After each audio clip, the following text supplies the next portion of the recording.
Hello everyone, good morning. मला सकाळी सकाळी बाहेरून खारुतायांचा खूप आवाज येत होता, तर मला वाटलं काहीतरी गडबड आहे. मी बाहेर जाऊन बघितलं तर मिनी माऊची जी आई आहे ती खारुताईला मारायला तिथं बसली होती भिंतीवर. तर आज ओप्पोनी तिला भगवलं. मला खूप जण विचारत होते की खारुताई तुझ्यासोबत खरंच बोलतात का, किंवा तू फक्त कंटेंटसाठी अशी म्हणते.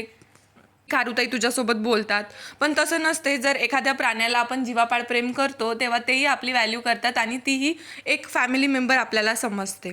आज आमची इनू जास्तच गोंडस दिसत होती, कारण की तिचा टिक्का आज खूप मोठा लावून दिला होता वहिनीनी. इनूची तयारी करत असताना इनू खूप चिडचिड करते, त्यामुळे ती व्यवस्थित आपली तयारी करू देत नाही. आज खूप दिवसानंतर बाबू आला होता. त्याला इनू आज भेटली नाही, कारण की इनूचा झोपाचा टाईम होता आणि तो नेहमीच येत असतो बेबी बेबी बेबी करत. आज माझी काहीच करायची इच्छा नव्हती, त्यामुळे मी व्लॉगही शूट नाही केला. आणि मी ताईच्या गावावरून आली तेव्हापासून मी एकही काम करत नाही आहे. थोडा आळशीपणा घुसलाय, कारण की ताईकडे सगळं मला जागेवर मिळत होतं आणि इथं मला स्वतःहून करावं लागतंय. तर चला भेटूया नेक्स्ट व्लॉगला. टाटा.